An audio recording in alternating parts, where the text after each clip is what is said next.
É isso aí, pessoal. Estamos começando mais um Jogando. Jogando para a plateia, Jimmy. Esse podcast que traz pessoas incríveis que nos inspiram. Não, que inspiram a nossa vida. Que inspiram a nossa vida. É isso aí. A gente fez essa mudança recentemente no nosso posicionamento. Porque a gente quer colocar mais do que as histórias, mas as pessoas no foco. Exatamente. O enfoque não é a história. O enfoque é a pessoa. A história suporta a pessoa. Eu acho que o grande desafio que a gente viu nessa discussão como um todo é que não é realmente que a gente está desesperado para ver uma história. A gente quer ser impactado pelas pessoas. Sim, exatamente. Então, obrigado a você que está chegando agora nesse episódio, né? Já aproveita para curtir aí, para o YouTube jogar longe essa conversa e o pessoal poder acessar e conhecer. E fica à vontade para deixar o seu comentário também. Se a gente não puxar ele aqui ao vivo, ao longo aí do tempo, dos anos, a gente vai resgatá-lo. E hoje estamos recebendo uma pessoa incrível. Sem parar, né? Estão trazendo pessoas incríveis sem parar, Isso, né? Exatamente. E agora, assim... Tem um cheirinho de doce aqui. Nossa, a gente tá cruel aqui. A gente tá recebendo hoje a Giulia Librizzi, ela que é chefe patisserie da macarronada italiana e também tá à frente da La Mia Dolce Vita, a primeira boutique de palha italiana no Brasil. Muito massa isso, né, Ferrari? Seja bem-vinda, Giulia. Obrigada pelo convite. Show. É um prazer te receber aqui. Hoje a gente vai conhecer a tua história, conhecer o porquê da palha italiana na tua vida e compartilhar isso tudo com o pessoal, beleza? Então, antes da gente seguir nessa conversa, vamos pra nossa vinheta e aí a gente já volta. Beleza, Dudu?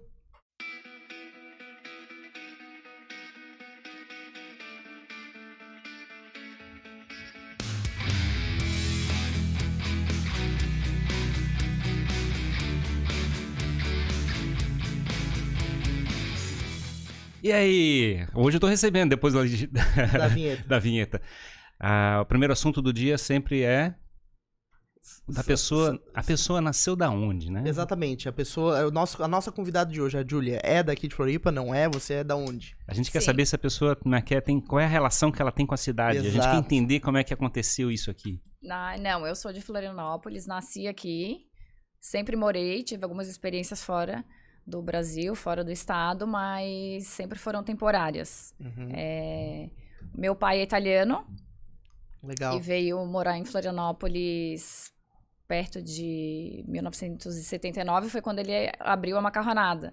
Ah, que massa! Ele veio da Itália. Isso, ele veio da Itália direto para Floripa? Sim, não, ele foi para Balneário Camboriú, que a gente tem família lá, que abriu o primeiro restaurante em 1960.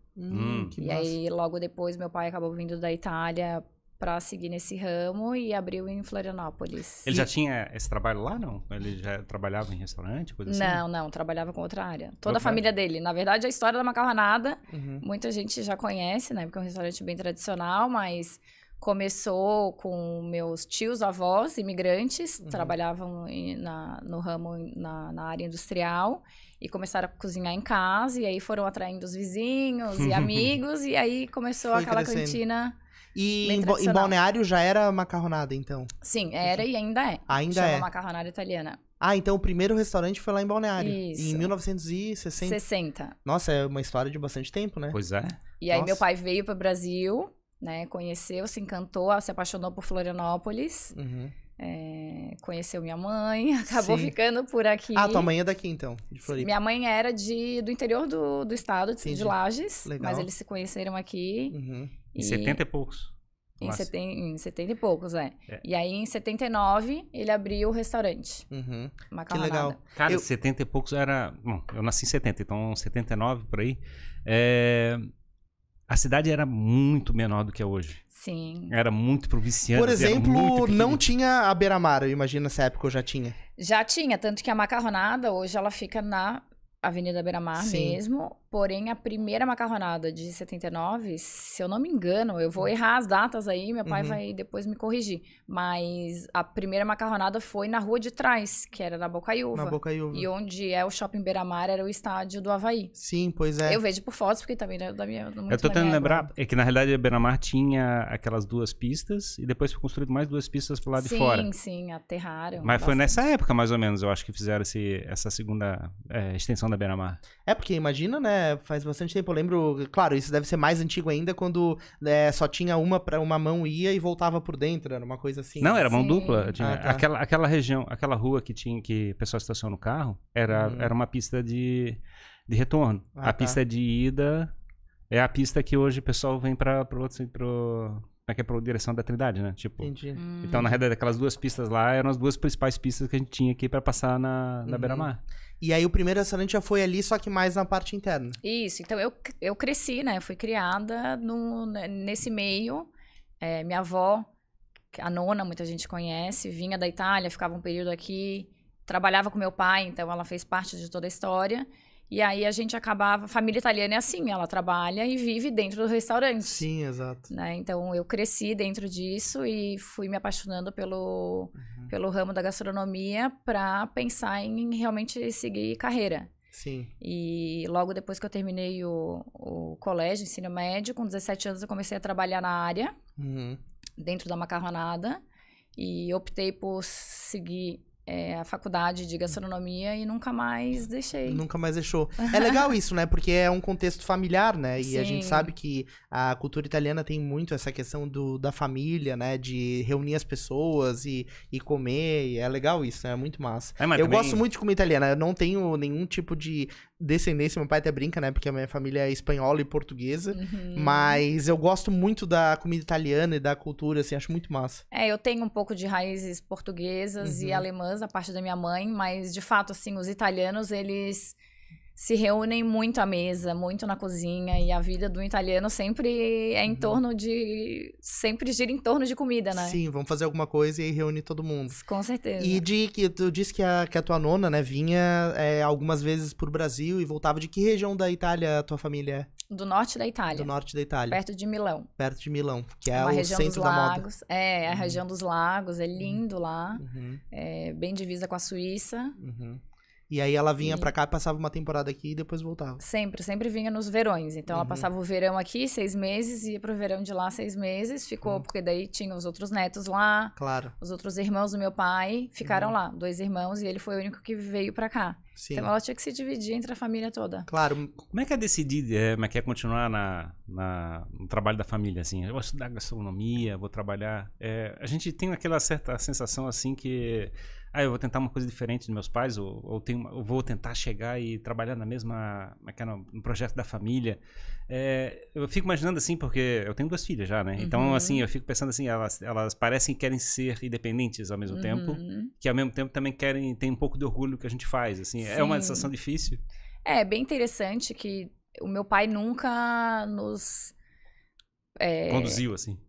Nunca induziu e nunca pressionou, assim. É claro que o que ele nos ensinou desde de novas é o trabalho. Então, claro. Assim, a minha irmã mais velha, ela começou a trabalhar, eu acho que ela tinha uns 14 anos. Sim. Dentro do restaurante, enquanto eu estudava, né? Finais de semana, assim, dava aquela ajudada. Mas ele nunca nos posicionou em vocês vão ter que seguir o negócio da família. Ele sempre nos deu total liberdade. Tanto que eu tenho outras irmãs que seguem outras áreas. Mas, da minha parte, eu sempre gostei, amava trabalhar. Trabalhei 7 anos na macarronada. Então, eu acabei... quando a gente tem o nosso negócio, a gente não consegue ficar numa área só. Sim. Então, lá eu não era só da confeitaria. Eu ajudei um pouco no financeiro, trabalhei muito tempo no caixa, porque eu adorava ter o contato com os clientes. É porque tu também tem a posição de empreendedora, né? De ser dona do negócio também. Sim, exato. Então tu acaba transitando por todas as áreas, né? Essa questão da família sempre estimular, né? Que a pessoa faça parte do negócio, eu acho muito legal, assim, né? Eu também, desde cedo, meus pais sempre tiveram negócio, sempre tive envolvido com isso. E às vezes eu preferia estar no negócio do que fazer outra coisa. Mas acho que é legal mas isso. E como eu escolhia... desculpa, te interrompi. Eu ia comentar o seguinte, que o empresário é engraçado, ele parece que foca exatamente no ponto falho que a empresa tá precisando. Com certeza, a gente vê tudo. Claro. Né? Aí a gente chega tudo. Assim, cada funcionário tá no seu lugar e tu chega assim, aqui tá quebrado. Tipo assim, tá faltando alguém no caixa. Sim. Vai exatamente onde tá complicado. Sim, não, eu acho que sim, o bom empresário desse ramo, ele tem que saber fazer um pouco de tudo. Porque a hora que... Na hora que pegar, né? é tu que vai lá. Sim, mas o mais legal foi que, como eu optei por fazer a faculdade de gastronomia, eu fiz a Univale em Balneário Camboriú, todos os meus trabalhos eu fazia na prática dentro do restaurante. Então, eu tinha muitos colegas de faculdade que não tinham essa oportunidade, né? de ter esse convívio, esse contato. Então, eu sentava lá, às vezes... Tu mesmo assinava o teu estágio, assim, digamos, né? Mais ou menos isso. Mas quando eu tinha que fazer os trabalhos, eu sempre chamava gente para me ajudar. E eu usava realmente as respostas da prática, né? Dentro do meu mundo acadêmico ali. E assim começou a eu ficar bem mais próxima do negócio. Então, eu trabalhava na macarronada, estudava ao mesmo tempo, né? Ia para Balneário, às vezes ficava alguns dias lá, voltava. Nunca quis morar lá a semana inteira, porque eu me sentia... Eu tinha vontade de estar aqui para estar presente no negócio mesmo. Qual é o teu prato preferido, cara? Cara, eu adoro o talherinha bolonhesa da macarronada. É o carro-chefe, é muito massa. E eu vi no teu Instagram recentemente que tu postou um risoto... Com molho de trufas. E molho de trufas, isso. Que é, não sei se é novo ou não, mas eu fiquei curioso pra conhecer. É mais novo, mais recente, não se compara com a talherinha bolonhesa. Mas tudo na macarronada é uma delícia. Eu me lembro de criança que eu era apaixonado por cannelloni. Não sei porquê, eu era fissurado em cannelloni. Olha que legal. E eu não sei, hoje em dia eu adoro comer aquele filé mignon com massa, né? Que é com brócolis. Com brócolis? Isso, aquilo é muito bom, aquilo lá. Com alho, um monte de alho. É legal. Eu gosto de bastante queijo, mais queijo. Eu gosto de molho. É legal que cada pessoa tem o seu prato, assim, preferido, né? Tu falou do cannelloni, eu não sei porque, eu acho brócolis, que é coisa eu adoro criança. o molho. Eu acho que de criança, eu acho que tem bastante queijo, tem muita massa, coisa assim. Eu acho que, não sei, eu me lembro que eu ia lá e ficava pensando nisso, assim, no cannelloni. Ah, que legal. Sim, é muito legal. O ambiente também, ele tem esse clima, né? Tu já entra lá, tu já sente, assim, que tá num ambiente diferente, assim, traz memória, né? Porque a decoração é típica e traz a memória afetiva do lugar, né? Exato. É sempre muito legal. E como é que foi, assim, tu deve ter acompanhado o crescimento do restaurante, as pessoas, tu visto, esse cliente vem sempre, aquele cliente não vem tanto. É um negócio muito louco, né? Adoro isso. Eu vejo uma pessoa, eu já sei o prato que ela gosta, eu sei o que ela vai pedir, eu sabia mais ou menos quantas vezes na semana ela ia. Eu sempre achei muito legal ter esse contato com o cliente, sabe? Quando eu trabalhava no caixa, eu lembro que eu atendia a teleentrega, nem tinha delivery de aplicativo. E aí eu já reconhecia a voz das pessoas e já sabe qual é o prato, já sabia. Então isso... E os clientes gostam, porque eles criam um vínculo também. E hoje em dia é difícil, né? Tu ter um lugar que tem essa relação, né? Eu me lembro que eu tinha menos entrega, né? Naquela época, sei lá, 10 anos talvez. Eu tinha fila pro pessoal pegar a comida que depois do pedido ali, fazia pedido, chegava lá, fazia uma... que chamava de leva. Leva. Aí eu lembro que tinha uma fila, assim, o pessoal chegando lá, pegando os pratos que estavam ficando prontos. E tem um lugar, assim, que eu sempre vejo ali na macarronada, que tu olha a pessoa tirando a massa assim, preparando ali, né? A cozinha, ela semi-aberta, né? Semi-aberta, tem uma parte ali que é com... Tem um vidro consegue ver a massa, e você consegue ver toda a produção. É muito massa isso, porque tu se conecta com o funcionamento do restaurante, assim, eu sempre tive essa curiosidade, né? E tem toda uma engenharia ali dentro, né? Uma lógica para as coisas funcionarem, né? É muito gostoso. Eu acho até estranho quando a gente entra num lugar que tu não vê a cozinha, tu não sabe como é, né? Mas o que tá acontecendo? É muito legal. Mas hoje em dia já é meio comum já, né? Super comum, não. A tendência da arquitetura é sempre cozinhas abertas, cozinhas mais... Não precisa ser aberta, as de casa são mais abertas, mas que o cliente possa ver, assim, saber como é a produção. Sim, eu acho que a pessoa fica envolvida, eu acho que o cozinheiro também quer saber das pessoas, né? Sim, muito legal. É muito bom tu ver eu adorava observar, adoro até hoje, a reação das pessoas quando elas comem, né? O teu prato, assim. Isso é muito legal. Eu acho interessante. Então, no restaurante é bom o cozinheiro saber. Sim. Poder ter essa senão fica só o relato do atendente, né? Da pessoa. Exato, fala assim, o cara gostou, acho que gostou. Mas imagina que massa, tu recebe o cliente num momento feliz, né? Tu sempre quando vai lá, ou tu tá fazendo, claro, pode ser uma reunião de negócios, mas tu tá indo por um bom motivo, potencialmente. E quando é confraternização, tu tá indo num momento feliz. Então tá todo mundo rindo, alegre, né? É uma energia boa, assim, né? Imagina. É muito gostoso. A gente faz parte dos momentos mais importantes, às vezes, da vida das pessoas, né? E elas sempre vão lembrar daquele momento e lembrar da comida. Ou quando vão comer aquela comida, vão lembrar daquele do tal momento. E tu tava vivendo tudo isso, assim, ali dentro, e em algum momento tu tomou a decisão de seguir na gastronomia, né? E aí, depois, agora, entrando mais no teu negócio, a tua vontade de criar algo a partir dali, como é que tu olhou e falou assim, não, quero ir por esse caminho, e como é que tu começou essa trajetória dentro da macarronada? Então, desde que eu me formei, eu não sentia aquela segurança ainda de eu vou tocar esse restaurante, sabe? Eu queria ter outras experiências e sempre tive uma quedinha a mais pela confeitaria. E quem trabalha com confeitaria sabe. A gente acaba se apaixonando muito e não dá tanta prioridade para a cozinha salgada. Entendi. Né? Então, eu vi que, assim, eu tinha uma paixão muito forte pela... Qual é o doce que tu gostava? Tinha um doce, então, que tinha essa paixão.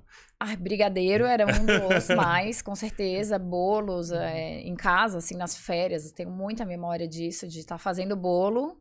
E eu, criancinha, tá lá junto, e raspar a batedeira, e ficar vendo o bolo crescer no forno, comer bolo quente. Tenho muito essa memória. Bolo que não cresce. Acontece também. Claro.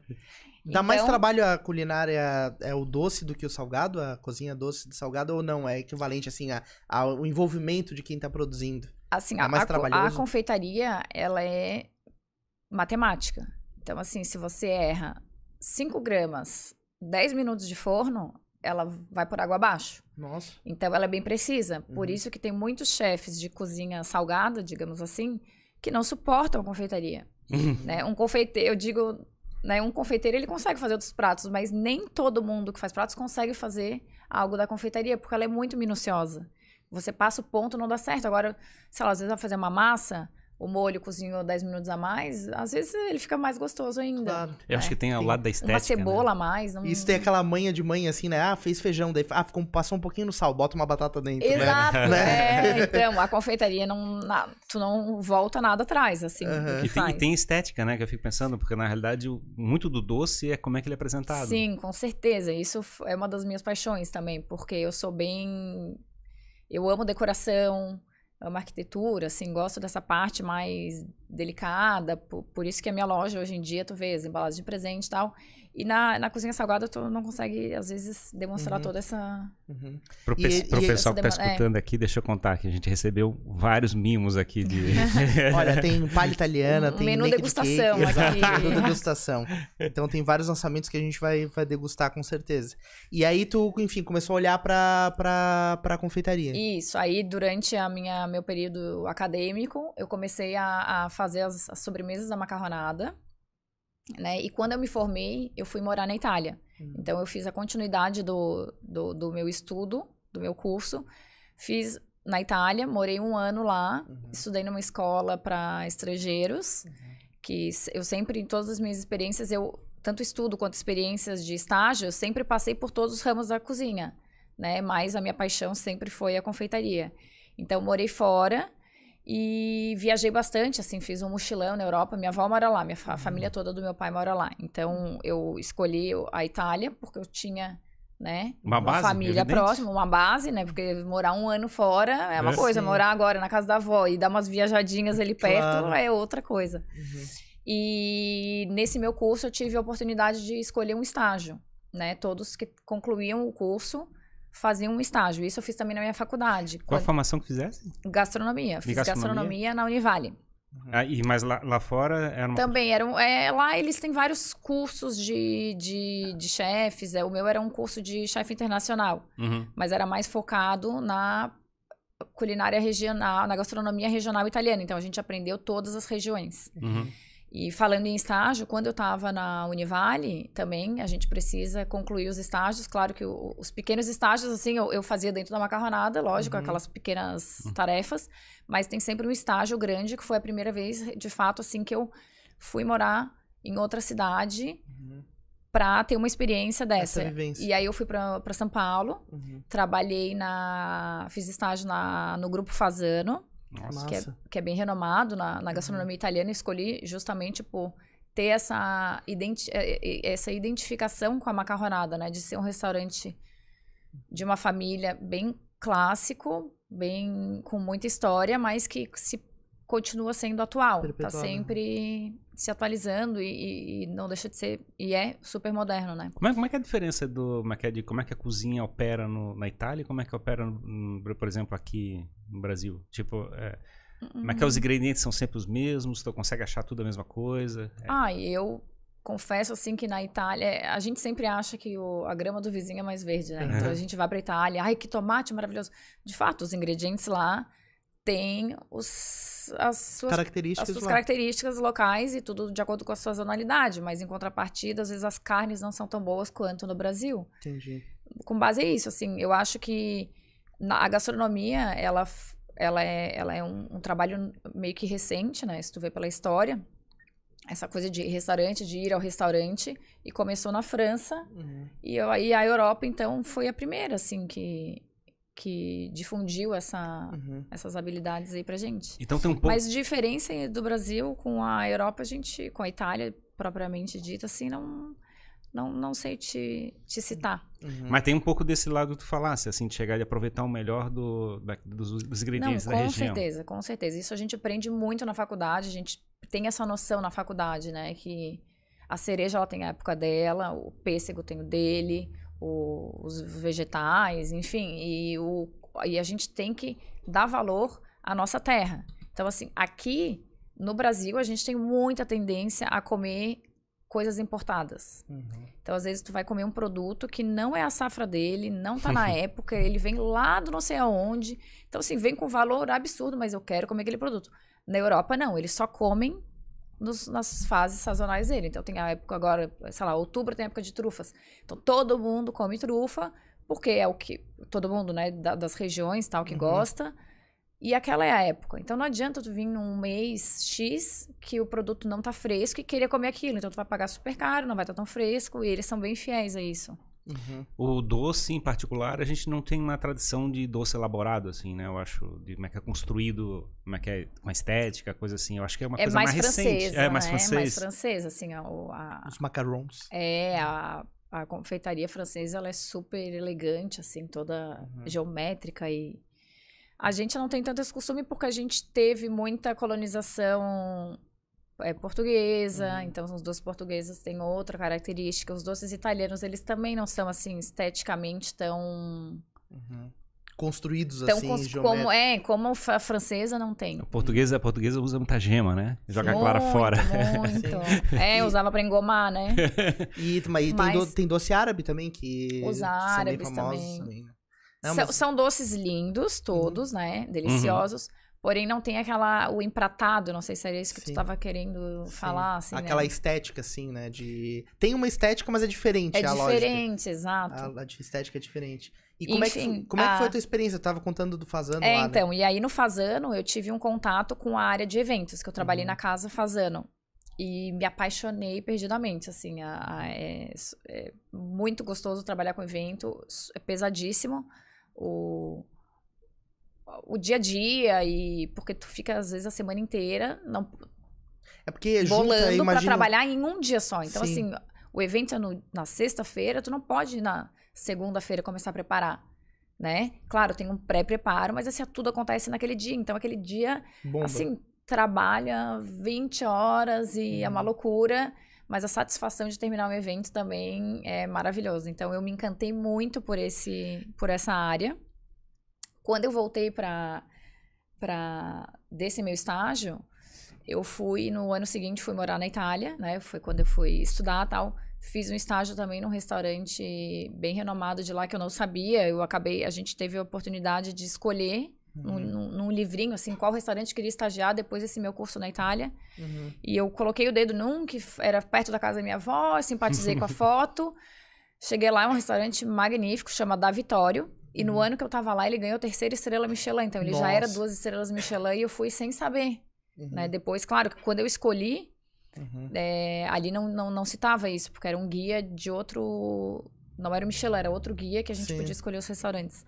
E aí, lá também, eu passei por todas as cozinhas e trabalhei um pouco com eventos também. Né? Então... Já tinha essa bagagem e aí foi... então, também. Assim, a confeitaria e os eventos, pra mim, sempre foram meus dois xodós. Porque tem que associar excelência e prazo, né? Eu acho que tem isso também, né? No caso do evento, existe uma pressão enorme pra e tem a parte decorativa também, né? Tu monta um evento, então tem toda a parte de arranjos florais e montagem de mesa e aquela expectativa da pessoa. Eu me encanta muito essa área. Sim.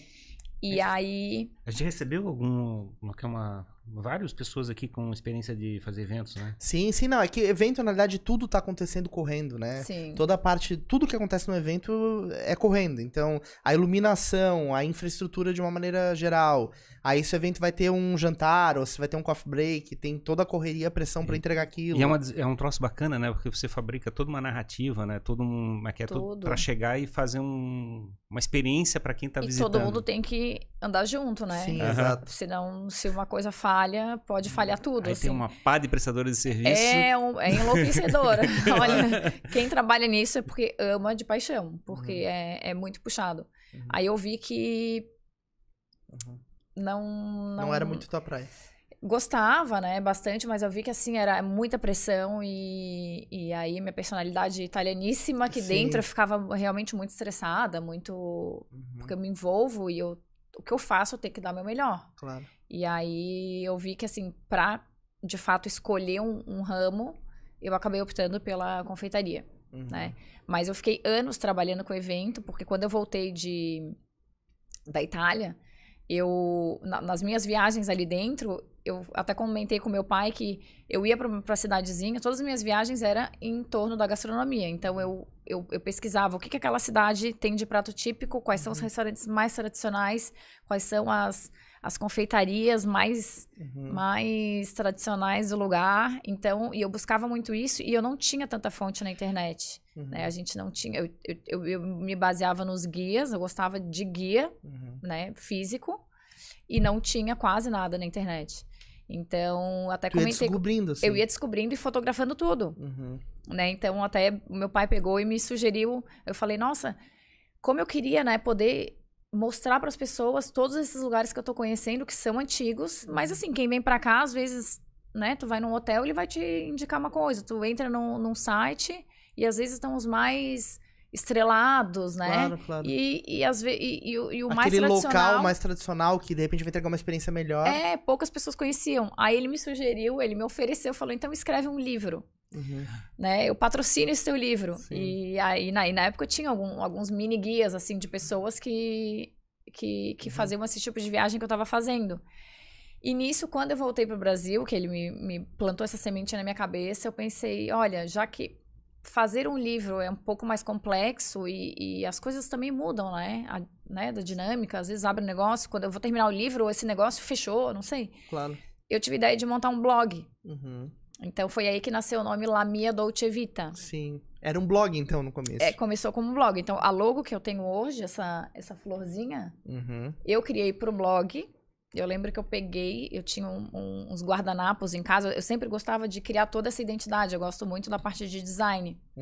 Então, eu tinha um guardanapo em casa. Vou mostrar pra galera aqui, ó. Se usa muito a flor de lis, mas eu não queria... É tipo um arabesco, assim, ou não... Tipo se chama arabesco, né, pela foto. Lembra um pouco a flor de lis, porém é diferente. Eu peguei de um guardanapo, aí meu designer escaneou esse guardanapo, fez tudo certinho e lançou a logo. Então, eu queria falar da Dolce Vita, né, porque eu sempre gostei de confeitaria, mas La Mia Dolce Vita era a minha vida, visão, né, a minha visão sobre as coisas. E aí no blog eu super me empolguei, tive blog durante muitos anos, assim, até apaguei ele por Apagou? Porque, não sei, eu acabei tendo que... Eu vi que não estava atualizado e aí não queria, né? Como é o mesmo site da minha loja... Sim. Quando a pessoa entrava, ela tinha a opção blog ou loja. Entendi. No início da minha carreira da loja... As pessoas sabiam que eu tinha o blog. Aí depois começou a não fazer mais sentido tu entrar no site, conhecer esse produto, vou mandar pra alguém, tá? Blog, né? E o blog realmente foi ficando um pouquinho de lado, então eu acabei tirando ele quando entra no site lamiadolcevita.com.br, só a loja. Entendi. Não tem mais blog. E tu fez muitos posts assim, Tim? Muito. E tu guardou de alguma maneira esse conteúdo ou não necessariamente? Oi, desculpa. Tu guardou esse conteúdo assim ou não? Tu não tem ele guardado? Tem muita coisa arquivada. Legal. E aí, vai ser o livro, então. Exato. Olha, então, não, gente, meu sonho, assim, poder continuar com isso, né? Claro que dos moldes mais modernos, mas assim, eu sou apaixonada por esses programas de viagem com gastronomia, eu assisto todos. Adoro. É uma das partes mais legais da viagem, na minha visão, é a gastronomia. A minha assim, também. Né? Minha viagem, ela começa... esperando pela próxima refeição, assim. Pois é. Vou visitar um monumento, não sei o quê. Falei, porra, porcaria de monumento. Eu não vou querer monumento nenhum. Eu quero comer. Restaurante que eu vou agora. Eu sou não, assim, o roteiro viagem. é feito de acordo com a gastronomia. 100%, assim. Que seja gastronomia de rua, adoro. Feiras e ver bem a coisa local. Eu gosto também quanto bastante. Os restaurantes. Eu acho... essa história que tu falou de gastronomia, assim, de rua, né?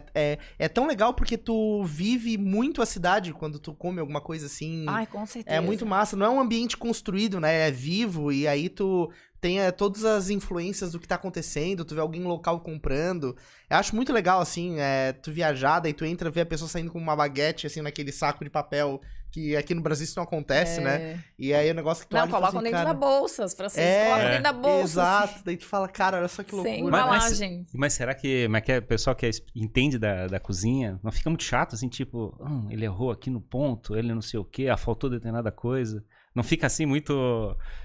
Crítico demais também? Eu sou. Eu confesso que eu sou. Prova um doce novo, olha, aqui erramos. Não, porque a gente entende. Eu acredito que todos no meu ramo são críticos, porque a gente entende do que a gente tá, né, tá falando e tá experimentando. Então, por exemplo, eu amo... O meu programa preferido é sair pra comer, é viajar em restaurantes, adoro experimentar tudo, não quer dizer que sempre vai haver uma crítica, muito pelo contrário, né? Sempre surpreende. Mas a gente fica mais crítico no sentido que tu experimenta e fica aquele...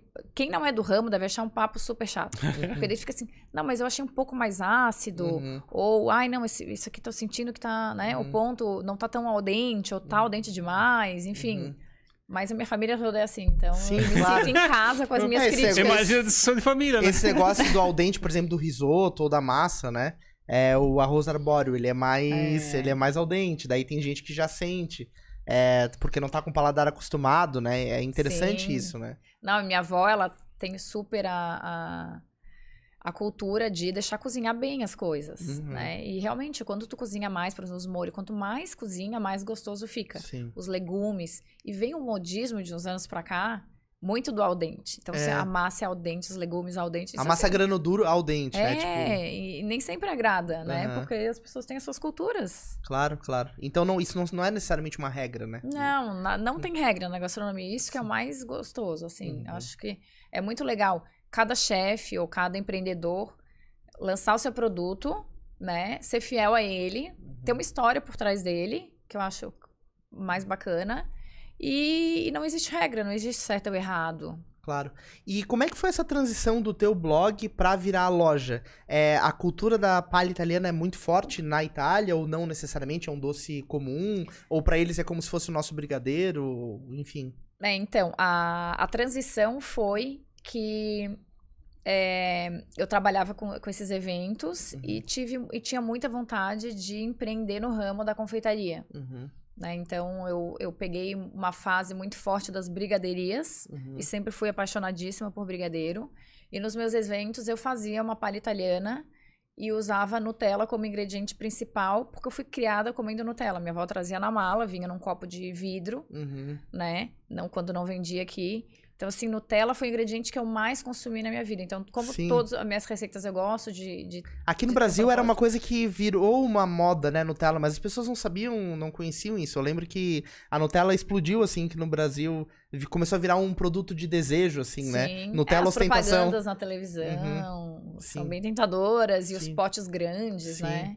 E as confeitarias, no modo geral, passaram a usar Nutella e usar o nome Nutella. Então, não é que é um creme de avelã, não é um chocolate, é Nutella. Então, é muito... Tu vê muitas fazendo docinho de Nutella, né? Nutella com leitinho. Então, Nutella, na verdade, é o tipo de creme, não é necessariamente só a marca, ou não?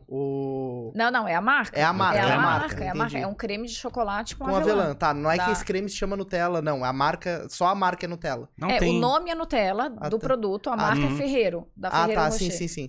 É que eu achei que esse tipo de creme se chamava Nutella no geral. Eles vendem creme de avelã, né? Que é uma parecida. Sim, tem outras marcas. Tem os outros, né? E aí eu lancei a palha italiana de Nutella, fazia meus eventos e sempre tinha muita saída, era sempre... Tá, vamos explicar o que é palha italiana, então? A palha italiana, ela é um doce de brigadeiro com bolacha, né? Já existe há alguns anos, não tem muitos relatos, assim, de quando foi criada a palha italiana. Como é que ele tem camadas? Não, a palha italiana tradicional, as receitas tradicionais, é o brigadeiro, é o leite condensado com bolachas dentro. Muito. Então, assim, a história não é um doce italiano, como muitos pensam, por causa do nome. É um doce brasileiro, porque o leite condensado, ele só tem no Brasil. Tecnologia brasileira. Então, assim, até quando eu lancei o site, junto com o blog, né? Que eu decidi lançar a marca de palha italiana, que eu fui escrever o que era palha italiana, eu tive que pesquisar nos meus livros, né?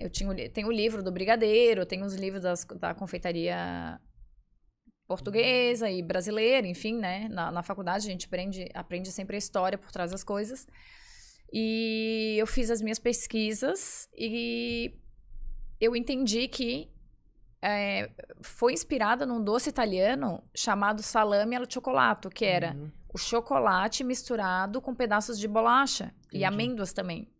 Ah, que legal. Então, nisso ficavam os pontinhos escurinhos. Parecia um salame. Parecia um salame, porque eles enrolavam. Sim. E a palha italiana brasileira, ela também, sempre de chocolate, com muitos pontinhos branquinhos da bolacha. A bolacha é moída e depois é misturado? Ela é quebrada grosseiramente, grosseiramente, né? Porque se moer, ela vira uma farofinha, né? Vira uma farofa. E ela é quebrada bem grosseiramente. E aí, quando eu comecei a fazer a minha receita, eu vi que eu comia algumas palhas... Tinha palhas italianas industrializadas, eu conhecia até em São Paulo. Floripa, não lembro se tinha na época, acho que não. E eu via que elas eram bem sequinhas, bem durinhas. E aí eu comecei a fazer a minha e comecei a utilizar uma técnica diferente, né? Então, eu comecei a fazer ela em camadas de bolacha, brigadeiro, para que ela ficasse mais cremosa, né? Mais macia e não tão seca quanto a palha italiana tradicional. E aí, enfim, a palha, ela era só feita de chocolate. E aí, quando eu decidi lançar a marca, eu pensei, vou fazer, já que existem as brigadeirias gourmet, e é algo que tá tão forte, eu acho que eu vou criar a palha italiana gourmet também, né? Que é uma coisa que, assim, registrada não havia nenhum registro de lojas. Como eu falei, quando eu escrevi no site, o que era o significado da palha italiana, eu busquei nas minhas informações, acabei chegando nessa conclusão, né? Relatei isso no site e não tinha esse significado nem no Wikipedia. Sim. Tanto que a minha loja, ela foi aberta, a marca, em 2013, mas o site em 2014. Se tu vê as histórias, na internet mesmo, as fontes vêm dessa época para depois, até tem fontes de 2021.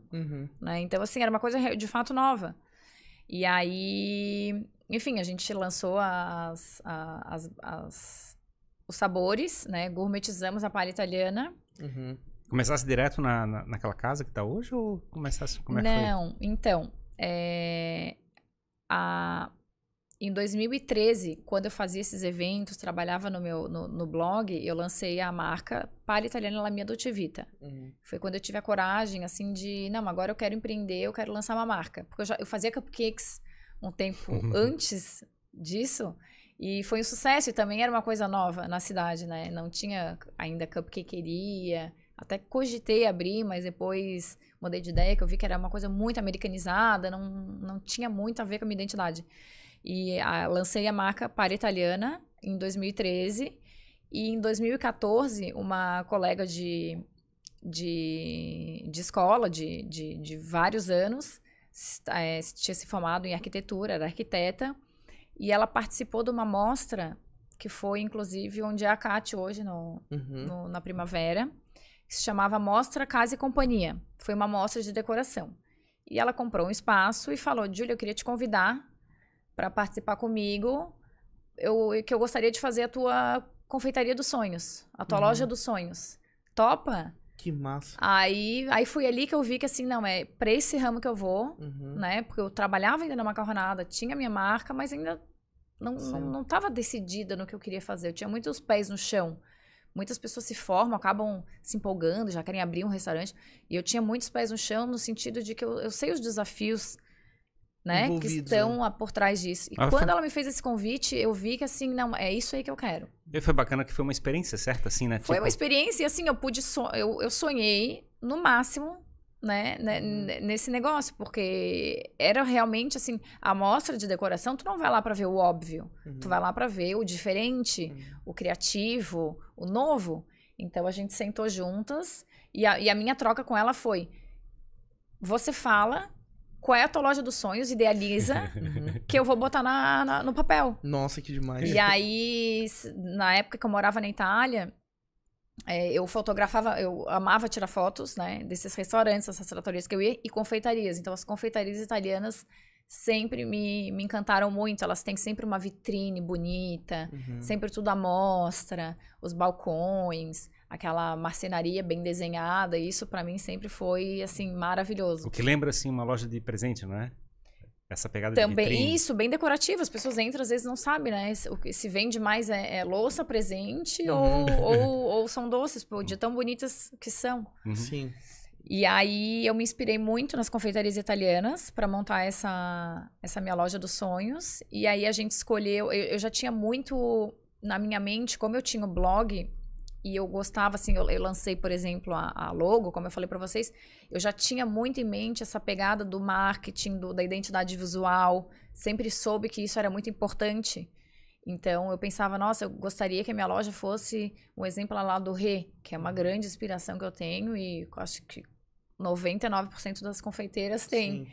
Que é uma loja de macarrons, mas eles têm uma cor predominante. Então, tu vai para qualquer lugar do mundo e tu vê de longe aquele verdinho, tu já sabe que é lá do Rê. Então, a marca deles, a logo deles é muito forte. Então, tipo a joalheria Tiffany, né? Tu vê, tem uma cor que uma identidade. A cor Tiffany. E aí foi quando a gente escolheu a cor, o rosa envelhecido, que eu pensei, não, a gente tem que escolher uma cor predominante pra chamar atenção. E a tua loja, na posição que ela tá, ela é toda assim, a fachada, né? Então ela é 100%. A loja da Mostra, Casa e Companhia, se tu for buscar fotos, assim... ela é esse conceito. Então, eu sou fiel ao conceito que a gente criou naquela época. Então, o que é? Um ambiente monocromático, ele é todo rosa. Então, assim, o teto é rosa, né? Exato. Então, assim, pra pessoa chegar e realmente causar impacto. Não é só uma parede. Na nossa casa, claro, a gente não pinta tudo, mas a gente pode ousar. Mas ali era pra, tipo, ousar e viajar mesmo, trazer uma coisa bem lúdica. Sim. Toda a decoração, ela foi feita com base... na história da confeitaria. Então, foi quando eu criei as embalagens, né? Eu achava maravilhoso, assim, por exemplo, essas confeitarias, elas tinham estantes, né? Sempre vitrines e tu tem que preencher isso. Como? Não dá pra só encher com decoração. Acho que tu tem que mostrar o produto. Então, a gente usava os bolos, usava as palhas italianas. Aí foi quando eu criei embalagens bem bonitas, as latinhas. E a maioria das embalagens são as mesmas que eu uso hoje. Sim. Que eu acho legal, assim, manter essa identidade. E torna um presente muito elegante, assim. É muito legal, assim. Eu já presenteei várias pessoas com palha italiana e outros produtos. E é legal porque a pessoa fica impactada, né? Sim. Você tá dando um presente, assim, que a pessoa desembala, tem uma experiência legal. Não, muito. Eu acho isso importantíssimo. Antes de ter a loja, até quando eu presenteava, quando podia, eu presenteava com algo que eu preparava. Sim. E a embalagem acho que faz toda a diferença também, claro. Né? Teve uma época que tu teve também um carrinho, né? Que ficava no Sim, shopping. Sim, a gente... Um ano depois da loja, né, a amostra de decoração, ela durou 2 meses. Aí desmontaram tudo, aí ficasse braba. Não, muito pelo contrário. Não? Foi um sucesso tão grande. Como eu divulgava muito que a loja ia abrir no blog, eu já tinha meus clientes, porque eu tinha meus clientes dos eventos. Eu já fazia o Naked Cake, que é o bolo que a gente faz até hoje, porque por mais que eu queira, eu lancei uma loja de palha italiana, eu não podia deixar de continuar fazendo as minhas receitas mais tradicionais, como o Naked Cake de amêndoas, né? Que até tem uma história boa para contar depois sobre como ele nasceu. E a gente já fazia esses bolos e... me perdi. Não, é que eu tava falando do evento, né? Que tinha lá que durou 2 meses. Eu fiquei pensando... E aí, assim, junto com a mostra, com os produtos que a gente comercializava na mostra. Então, começou assim, as pessoas irem lá embaixo, porque tinha 2 andares a CAT. E eu lá embaixo, e a gente entregava os doces na portaria para elas. E ali a minha demanda de encomendas começou a crescer, crescer, crescer. E no meio da mostra, eu tive a certeza, assim, que eu não conseguia mais trabalhar dentro de casa, porque eu produzia em casa. Teria que ter uma cozinha industrial, digamos assim. Precisava ter o outro ambiente, assim, né? Porque a casa tu acaba... né? Tu precisa se profissionalizar. E aí, no meio da mostra, eu já comecei a procurar imóveis. Foi quando eu achei aquela casa maravilhosa, que é a casa que a gente tá até hoje. Que tem uma história toda. É uma casa que é... Ela é toda, né... Ela é diferente, né? É numa rua bem reservada. Ela tem a fachada mais... Não é colonial, ela é uma casa tombada. Ah, é? É tombada? É. Tem essa fachada, assim, bem clássica, que é bem o meu estilo, assim, bem o estilo da marca. E tem história... Harmonia. E tem história do que funcionava lá antes, assim? Há muitos anos atrás, a história que eu mais ouço é que já foi uma confeitaria. Sim, Kraus... Eu já fui... Era uma casa de torta. Isso, uma casa de torta. Eu me lembro de ter comido uma vez lá. E muita gente fala dessa casa. Depois tiveram outros... É a vocação do imóvel. A vocação do imóvel. Eu também acho, porque tiveram outros... empreendimentos ali, né, outros negócios do ramo de gastronomia e de outros ramos, mas que ficaram pouco tempo. Então, essa casa de tortas, eu sei que ela ficou por muitos anos, eu tô lá há 7 anos. Sim, que legal. E a rua ali é uma delícia. Eu me encantei muito mais pelo ambiente do que pelo interno. Eu já não estava mais nem preocupado com o interno da casa. Quando eu vi a fachada, eu vi a rua, eu vi que estava na beira-mar, que era próximo da Macarronada. Numa região linda, tipo, de frente pro mar. Claro. E numa rua tranquila, né? Porque... Ali tu conhece aquela região ali? Sim. Cara, o que tem de coisa legal ali em volta, né? Tá Tem sorveteria, tem... tem uma confeitaria, a própria Chuvisco, tem bares. Tem a Quitutes agora. Isso, tem o guacamole. Sim. E aquela rua em especial, ela parece que é recortada de outro lugar e colocada em Floripa. Eu tenho muito essa sensação, assim, porque ela lembra outros lugares. É que tu tá num ambiente que é... uma correria, vários carros passando e é uma rua tranquila, né? Isso, parece que tu tá em outra cidade, assim, não sei, ela tem um ar diferente, assim. Sim. É engraçado, Sim, é interessante. Os vizinhos. Tomara que a gente consiga preservar isso na cidade, né? Porque pra ser um lugar onde as pessoas possam transitar, eu acho muito show. E além disso, ainda tem lugar pra estacionar, né? Porque na frente tem várias vagas ali que tu pode parar. Tem as travessas paralelas à Travessa Harmonia que não podem estacionar, né? E ele pode. E tu tava falando do carrinho, então, daí nessa época que o carrinho... 6 meses depois, um pouco mais de abrir a loja, surgiu a ideia de... O sucesso foi tanto, assim, da loja, né, no início, por causa da mostra, e quando a loja abriu, já tinha aquela clientela, e aí surgiu a ideia de abrir...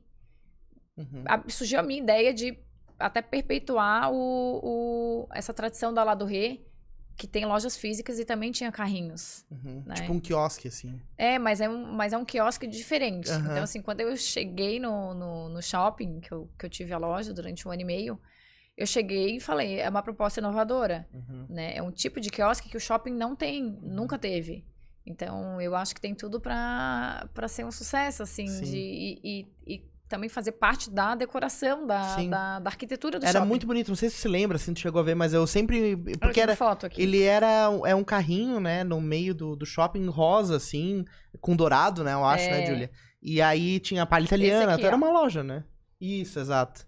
Eu chamo de Carello. Sim, imagina no shopping, assim, que massa. E aí eu viajei junto com a minha arquiteta, né, nesse desenho, e o carrinho ficou gigantesco, assim, ele tem 3,70 metros por 1,5 2 de altura, pesa 600 quilos. Nossa.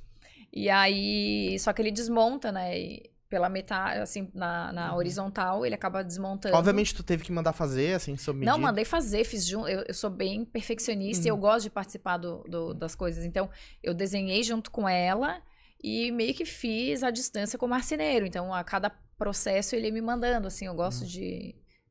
E pra movimentar, assim, tinha com caminhão e na mão, assim, digamos. Não, ele tem rodas pra movimentar. Dentro do ambiente, ele tem rodinhas. Né? Então, assim, é ok até. Uma pessoa consegue movimentar. Mas, claro, pra transportar, ele é... Mão de obra e um cuidado, né? Porque essa empresa que fez o carrinho, ela é do interior do estado. Então, assim, eu só vi o carrinho quando ele chegou pronto aqui. Nossa. E aí, ele chegou... Quando eles mandaram... Ele foi estacionado a primeira vez lá na central de produção da Macarronada, em São José. que é uma área enorme que tem lá. E aí, o caminhão deles, eu reparei que era um caminhão muito grande. E aí eu vi que ele vinha desmontado, tinha rodinha, ele deixou tudo preparado. Quando eu fui mandar pro shopping, que eu já tinha o contrato, já tinha data pra entrar, que foi um dia depois que eu recebi o carrinho. Eu não achava frete pra isso. Caramba. Né? Então eu tive que... Precisava de um outro caminhão pra levar pro shopping. Então, e no shopping, assim, a gente só pode entrar e sair fora do horário de funcionamento. Sim. Então, assim, eu só podia entrar depois das 10. Então, pensei eu com uma equipe enorme, pedindo pra todo mundo trabalhar comigo na amizade. Depois das 10, sim, né? Porque o pessoal lá que trabalha precisava, assim, ó, de mão só pra botar no caminhão. Claro. Então, foi depois das 10 horas da noite. E aí, a gente teve que fazer 2 viagens com esse caminhão, porque eu peguei um frete só. Sim. Eu não sabia, sim, né? Que não caberia, não tinha feito esse cálculo. E aí, a gente entrou no shopping lá para depois da meia-noite. O pessoal da macarronada me ajudando. Sim. 4 horas da manhã tava montado o carrinho. Nossa, antes disso até, uma empolgação. E aí, todo mundo ali ajudando, minha família. Que massa. Foi muito legal. E ficou assim... Não, era uma experiência diferente, né? Legal porque impacta e marca, né? Com certeza, por exemplo, me marcou o carrinho, né? Acho que foi uma das primeiras vezes que eu tive contato com a tua marca, não sabia que existia loja. Não, muita gente, o primeiro contato foi ali. Isso, então foi uma ação de marketing também, um investimento de marketing legal, né? Porque criou essa identidade. Mas é isso que eu acho bacana, eu acho que cada marca, ela tem que ter a sua identidade. E criar algo que impacte, assim, né? O meu propósito sempre foi esse, fazer algo diferenciado. Então, eu sempre fui bem enraizada nessa minha... Nessa visão. Nessa visão e no que eu criei junto com quando eu criei minha primeira loja. Então, assim, eu mantenho isso. E no meu quiosque não seria diferente, né? Eu não ia fazer um quiosque basiquinho, branco. Claro. Com uma vitrininha. Não, tinha que ser uma coisa... Impactante, com bastante... A madeira bem rebuscada, todo rosa, obviamente, para manter aquela identidade visual daquela cor. Claro que a gente tem embalagens de outras cores hoje, que não dá pra ficar só no rosa, que fica cansativo. Sim. Mas a arquitetura é rosa. Mas gira em torno desses candy colors, assim, né? Mas, sim, sim. Até se quiser aproveitar pra mostrar, apresentar o que tu trouxe, né? Os produtos. Se quiser, tu pode mostrar pra câmera, ou eu vou mostrando aqui, tu vai falando. Pode mostrar, vou mostrando aqui, e tu vai falando. Ó, temos aqui... Eu trouxe um menu degustação pra eles, que obviamente eu não ia vir de mãos vazias. Infelizmente, a gente não pode mandar pra vocês. A gente se vê de baratinho, né, cara? Olha só. E aí? Essa é uma caixa com 24 unidades de palha italiana. E ela tem 4 sabores. O Nutella... tá aí dentro, que é o nosso sabor tradicional, que é como tudo começou. E aí tem pistache, que é um dos primeiros sabores que a gente lançou também. Chocolate belga 70% e leite ninho. Perfeito. Aí aqui trouxe outros sabores também para ter um pouco de cada. Tem limão siciliano, doce de leite. Que daí essas são as palhonas, assim, as palhas maiores. O que a gente viu, ela nasceu por causa do Shopping Beira-Mar mesmo. Porque a gente viu a necessidade das pessoas de comer um docinho depois do almoço. Sim. E a minha menor embalagem até então era um saquinho que contém 10 unidades. Entendi. Porque assim, a nossa loja, ela tem muitos produtos para presente, porém ela também tem o produto para consumo imediato. Claro. Né? Que as pessoas às vezes não querem investir numa embalagem que tem o seu valor. Sim. E querem abrir para comer. O pessoal consome lá mesmo? Não, a gente não tem café. É um não conceito loja. Lá. Não, Mas tem os produtos que você sai comendo e né, leva para comer. Sempre que eu vou, eu pego umas dessas aqui, daí no carro eu já vou provando. Não espero chegar em casa, não leva para casa. E aí a gente lançou essa palha maior. Hoje em dia a gente tem um público muito legal dela, que é para lembrancinhas. Então, lembrancinhas de maternidade, a gente embrulha ela num tecidinho.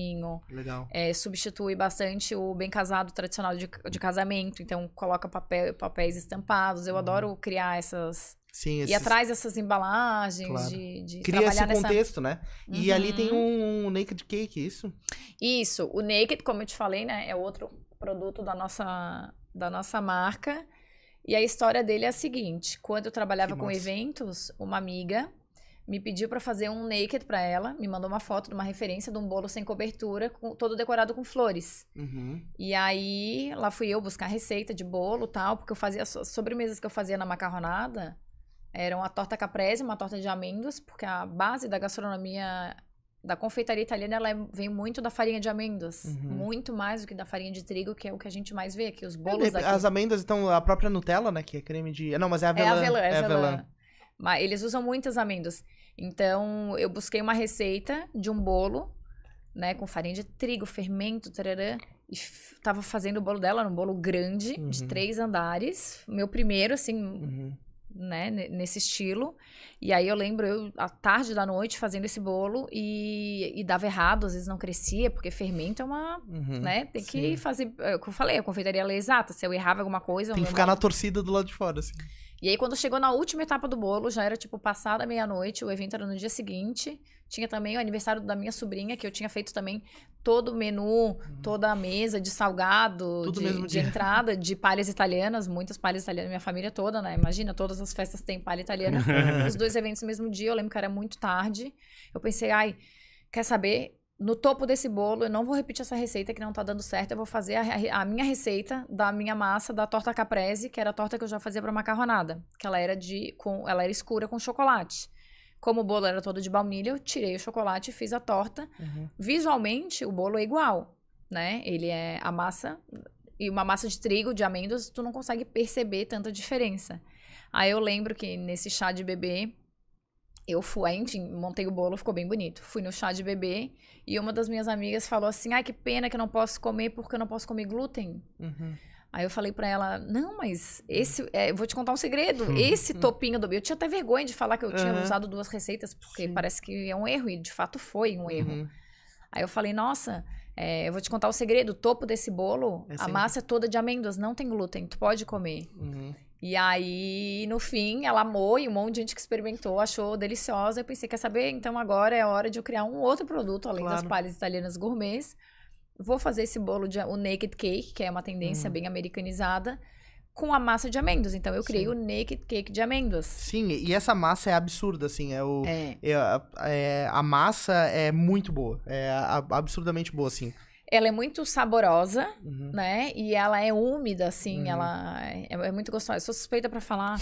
Esse negócio dos Naked Cakes surgiu com aquela história do Red Velvet, né? Acho que tinha muitos Naked Cakes que é aquele massa vermelhinha, né? O Red Velvet eu conheci mais através dos cupcakes, que eu também fazia. E a confeitaria americana usa bastante, né? Cheesecake de Red Velvet. Eles usam bastante, assim, corante e tal. Sim. Que tem esse apelo visual também, né? Mas nada mais é do que uma massa de chocolate. Claro. E é legal, Red Velvet. É um bolo naked. Mas o naked, de fato, né? Naked pelado. Quando eu tinha o Instagram do blog... E eu colocava foto dos meus bolos... Era bloqueado. Era hashtag naked cake. Era bloqueado. Então, se você reparar... Para de postar bolos pelados. A minha hashtag até hoje, ela é naked cake, sem o D, La Mia Dolce Vita. E eu uso até hoje, porque imagina todos os bolos que eu fiz, enquanto a hashtag era bloqueada. O Instagram, conteúdo sensível. E eu posso Bote até uma hoje, roupa então nesse pode bolo. ser que quem não repare, porque tu tem que ler letra por letra pra reparar, que o nome é grande. Né? Hashtag a gente não consegue, não para pra ler tanto, né? Só clica ali.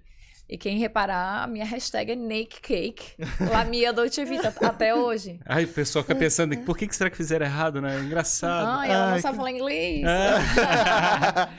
E o pessoal da macarronada italiana, eles também têm os doces, não? As sobremesas ainda são todas com a minha assinatura, né, de criação minha. Não consigo reproduzir todas, mas muitas a gente reproduz ali na La Mia Dolce Vita. Mas tem... a torta caprese, essa torta do bolo, de fato, ela acabou saindo, porque eu pensei, não, agora ela tem que ser exclusiva do Naked Cake, né, pra... Então o pessoal tem que sair da macarronada e dar uma... Pra comer a massa de amêndoa, sim. Tem que dar uma passeadinha ali, porque é pertinho. Não, 400 super pertinho. Almoça, come a sobremesa, passa na La Mia e leva pra mais tarde. E é bom. Não, esse combo claro, perfeito. Perfeito, né? Mas tem que fazer uma gestão, né? As palhas italianas na macarronada, sim. Vende também. Nesse formato aí. Não as embalagens pra presente, né, porque... Tem uma gama muito grande e a loja é muito próxima uma da outra, da macarronada, então... Mas essa sobremesinha, que é esse docinho pós-almoço... Tem lá. É esse aí. E uma dúvida, essas florzinhas são comestíveis? Não são comestíveis. Não são comestíveis. Existem alguns tipos de flores que são comestíveis, né? Existem, mas não são, assim, tão belas pra montar um bolo, sabe? Então, assim, quando eu comecei a fazer o Naked, eu pesquisei um pouco sobre isso... Vi que, assim, dá pra higienizar as flores. Quando eu uso, por exemplo, bolos de casamento ou de eventos maiores, assim, que os convidados, a cliente quer criar mais, eu adoro usar suculenta, que é uma É tipo um cacto, assim, né? Sim, eu sempre brinco de suculenta aqui. Eu gosto, aquela então, que solta o bracinho, daí tu planta, ela nasce de novo. Exatamente, né? E é bem durinha. E aí eu limpo bem ela e eu coloco, né, um plástico, um papel filme ou alguma coisa. Mas, porque aí é uma raiz grossa. Só que as flores que a gente usa no bolo são flores que não tem tanto perfume. Então, por exemplo, um lírio eu não uso. Sim. Né? E nem que soltam muito pólen. Pra não interferir, obviamente. Tem flores assim que são peludinhas, né? Sim. Também não é legal. Então eu procuro usar as flores mais limpas, com perfumes leves. Sim. E um visual bem E tem um visual bonito. Então a gente higieniza bem, né? E o interessante é que assim, nos bolos grandes, a gente sempre coloca uma camada de brigadeiro. Em cima dele, até para dar uma altura, né? Porque se colocar as flores sempre planas, não fica aquele visual, né? Sim. Depois no Insta, vocês conseguem dar uma olhada no visual dos bolos. Então, tem sempre uma camada de brigadeiro, que é onde a flor tem contato. E na hora de servir, quando tu puxa as flores, elas saem todas juntas com esse brigadeiro. Sim. Então, acaba que não tem, assim, um contato direto. Tão direto com elas.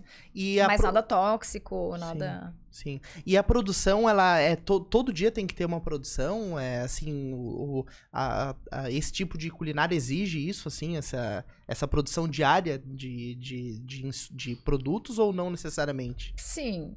A palha italiana, ela tem uma durabilidade de 15 dias, né? É um doce seco. Ele não precisa de geladeira.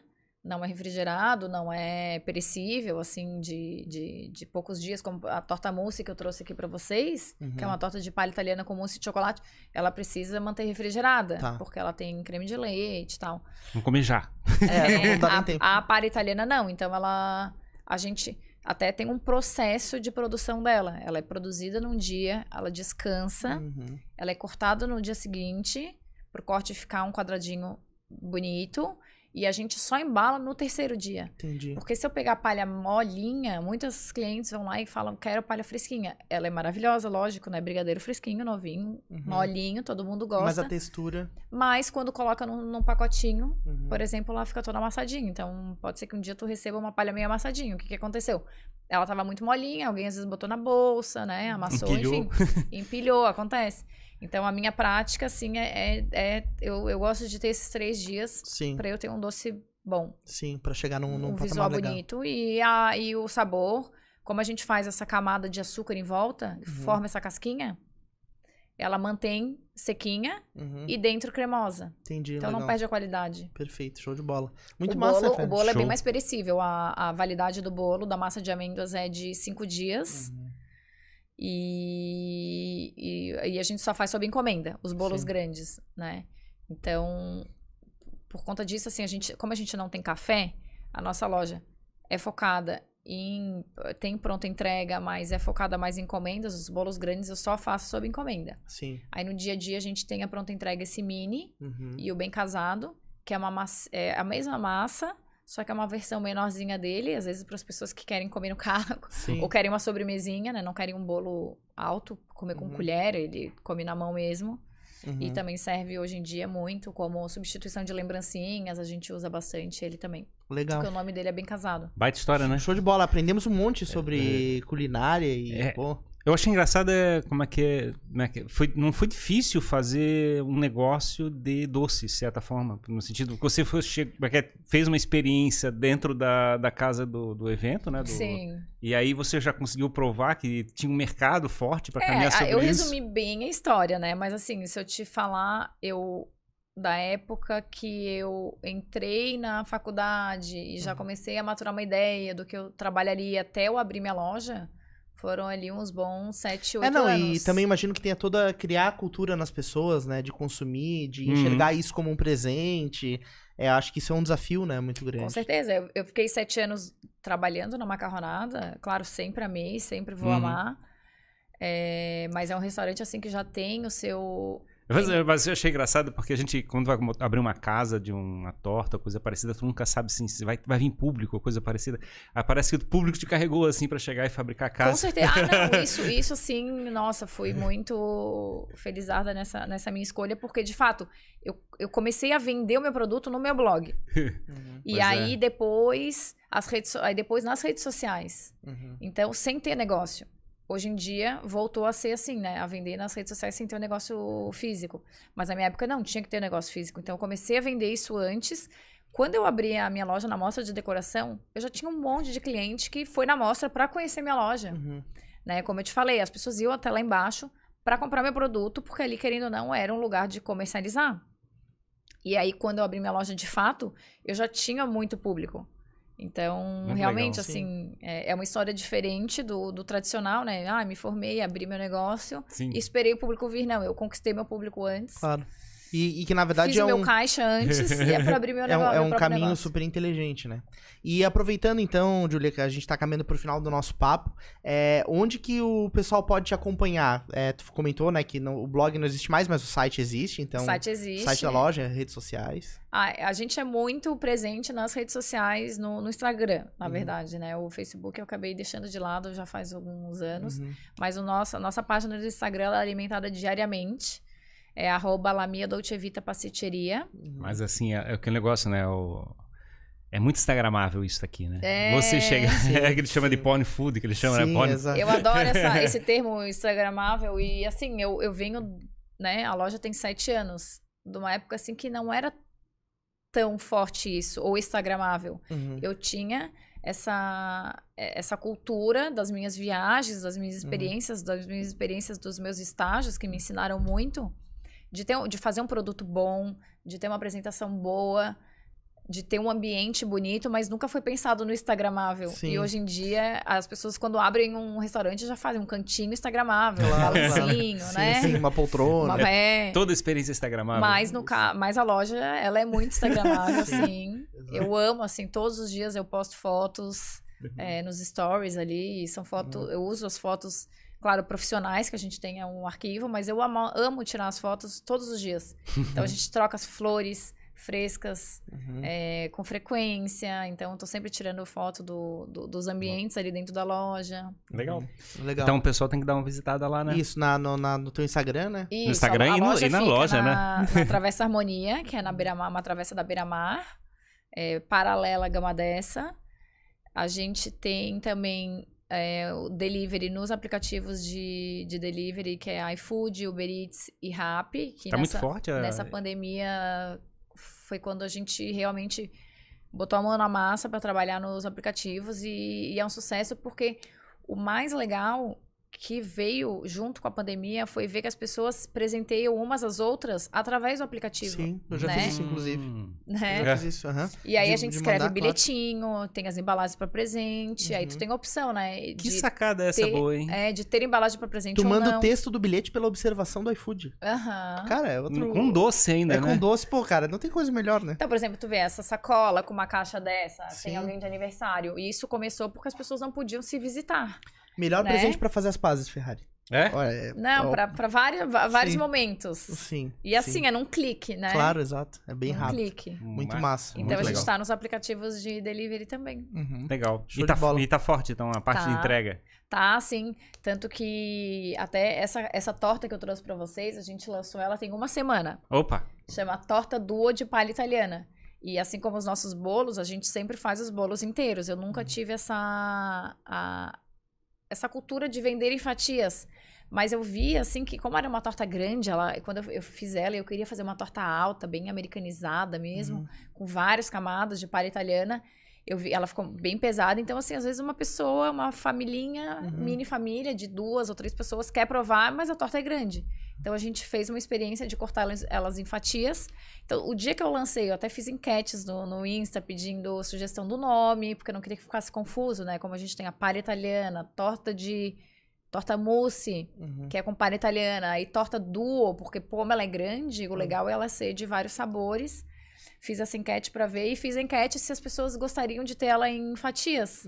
E aí isso ficou bem forte, assim, e é a filha mais nova. Bonita pra caramba, inclusive. muito consumível, né? Assim, fatia é mais fácil. O desafio vai ser a gente dividir isso em 3, né? Exatamente, vai ser um desafio. Vai ser um desafio. Vamos resolver no tapa aqui. Tá programado. Mas não seja por isso, assim que acabar. Isso, exato. Tá programado um UFC pra logo depois do podcast. É isso aí. Então, muito obrigado, Júlia, pela tua presença, né? Por ter vindo aqui. Gostou da experiência? tava se preocupada. Adorei. Nossa, podia ficar aqui mais umas 2 horas. É, passa rápido, é normal, é normal. Tanta coisa que eu nem falei. Sim, não. Outro estágio que eu não falei, até outra experiência fora. Foi quando eu morei em Londres. Nossa, então a gente tem que organizar uma outra conversa daqui a um tempo. Estagiei num restaurante lá, bem renomado. Foi bem legal. Massa, Show. massa. E a gente tem que fazer um outro papo, então. Vamos fazer uma segunda a Páscoa tá vindo aí, então Sim. é outra linha da La Mia Dolce Vita que a gente entra forte no mercado. De repente a gente pega umas histórias da macarronada italiana também. A gente traz mais alguém? A gente traz mais alguém pra fazer um papo junto. Sim, convidem meu pai, ele vai adorar participar. Com certeza. Ah, que legal. Com certeza. Vamos marcar, Queremos recebê-lo aqui, com certeza. Então, muito obrigado, Júlia, pela tua presença. E Obrigada. que você possa ter muito mais sucesso ainda com a La Mia Dolce Vita, né? E com outros negócios. Muito obrigada. Porque com certeza o produto já conquistou todo mundo. Tá? E sucesso pra vocês também. Obrigado. Muito obrigado a você, então, que acompanhou mais este episódio aqui do Jogando Pra Plateia. Com certeza ficou aí com água na boca e tem muitos motivos pra isso. Então aproveita, né, pra curtir o nosso episódio aqui, pra ele se espalhar, pra mais pessoas poderem assistir, conhecerem a história da Júlia aqui. E além deste canal, nós temos outros canais que fazem cortes, né, dos papos que a gente traz aqui. Então tem músicos de Floripa conversam, em breve vai ter o Startupiano Floripa sobre startups, e a gente tem o nosso próprio canal de cortes, Jogando Pra Plateia, que tem muitos trechos aqui das nossas conversas, contando em pedacinhos as histórias dos convidados que a gente traz. Interage aí com a gente, né, faz comentário, curte. Exato, exatamente. Se você tá escutando essa conversa em áudio, né, aproveita para seguir o nosso podcast aí no seu agregador de podcast favorito, beleza? Isso aí, bora. É isso aí, muito obrigado então, e até o próximo episódio do Jogando Pra Plateia. Até mais, gente. Valeu, tchau, tchau, pessoal.